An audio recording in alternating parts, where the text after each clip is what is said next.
गोरखपुर में, आपके अयोध्या में, आपके प्रयाग में, वाराणसी में, सबके सब हिंदू हुआ करते थे।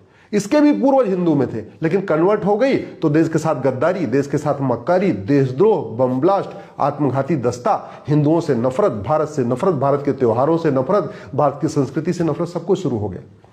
ये तो हो गई समस्या। समाधान क्या है? समाधान ये है कि जब भारत का विभाजन मजहब के आधार पर हो चुका है, फिर मजहब के आधार पर नियम कानून क्यों चल रहा है, मजहब के आधार पर आयोग और मंत्रालय क्यों चल रहा है, मजहब के आधार पर बोर्ड और ट्रिब्यूनल क्यों चल रहा है, मजहब के आधार पर लोन और वजीफा क्यों चल रहा है, जब मुगल चले गए तो यहाँ मदरसा क्यों चल रहा है, जब अंग्रेज चले गए तो मॉन्टेसरी स्कूल, मिशनरी स्कूल क्यों चल रहा है, जब देश का विभाजन मजहब के आधार पर हो गया फिर ये मुस्लिम लॉ क्यों चल रहा है, यूनिफॉर्म सिविल कोड का लागू क्यों नहीं हो रहा है, जब देश का विभाजन मजहब के आधार पर हो चुका है तो फिर मदरसा और मिशनरी स्कूल बंद करके, मॉन्टेसरी स्कूल बंद करके भारत में राइट टू इक्वल एजुकेशन क्यों नहीं लागू किया जा रहा है, समान शिक्षा लागू क्यों नहीं लिया जा रहा है, one nation one education board, one nation one syllabus, one nation one curriculum, 10वीं 12वीं तक सब बच्चे एक किताब पढ़े, एक जैसा पढ़े, ब्रेन वॉश करने का मौका ही नहीं मिलेगा। हालांकि उसके बाद भी गारंटी नहीं है, क्योंकि शाहीन तो 10वीं 12वीं करके उसके बाद MBBS करके MD करके ब्रेन वॉश हो गई, लेकिन कम से कम फाउंडेशन तो मजबूत किया जाए।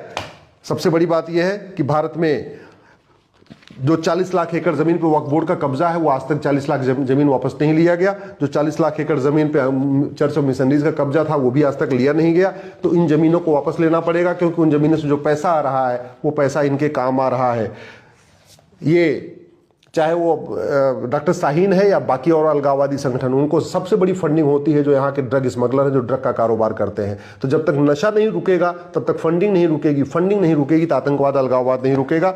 नकली दवाओं के कारोबार से जो पैसा आता है उससे अलगाववादियों, आतंकवादियों, जिहादियों की फंडिंग होती है। तो जब तक ये घटिया कानून नहीं बदलेगा, नकली दवाओं का कारोबार नहीं रुकेगा, नकली दवाओं का कारोबार नहीं रुकेगा, इनकी फंडिंग नहीं रुकेगी, फिर ये अपना काम करते रहेंगे। इनकी अगर कमर तोड़ना है तो 2010 में बने FCRA कानून को खत्म करना पड़ेगा। कांग्रेस ने कानून इसलिए बनाया था जिससे जिहादियों, माओवादियों, नक्सलियों, आतंकवादियों को फंडिंग होती रहे। कांग्रेस तो खत्म हो गई, कांग्रेस सत्ता से चली गई, लेकिन कांग्रेस का कानून खत्म नहीं हुआ। इसलिए मैं बार बार कहता हूं FCRA कानून खत्म करिए, जिससे विदेशी फंडिंग बंद हो जाए। भारत में बहुत बड़ी मात्रा में विदेशी बैंकों के जरिए फंडिंग हो रही है। जो बैंकें विदेशों में है, उनकी ब्रांचेस भारत में है, उनके जरिए फंडिंग हो रही है। और वो क्यों हो रही है? क्योंकि 1949 का जो बैंकिंग एक्ट हमने बदला नहीं, यूनिफॉर्म बैंकिंग कोड लागू नहीं किया है। तो अगर आतंकवाद, अलगाववाद खत्म करना, सबसे पहले इनकी फंडिंग रोकनी पड़ेगी। फंडिंग रोकने के लिए मैंने पहले कहा FCRA खत्म करिए, यूनिफॉर्म बैंकिंग कोड लागू करिए, हवाला कारोबार के जरिए इनकी जो फंडिंग हो रही है तो हवाला कारोबार रोकिए। हवाला कारोबार तभी बंद होगा जब 100 रुपए से बड़ी नोट बंद होगी और मनी लॉन्ड्रिंग एक्ट बदलेगा, हवाला कारोबारियों को फांसी देने के लिए कानून बनेगा, तब जाके हवाला कारोबार बंद होगा, तब जाके अलगाववाद रुकेगा। अलगाववादियों, आतंकवादियों, जिहादियों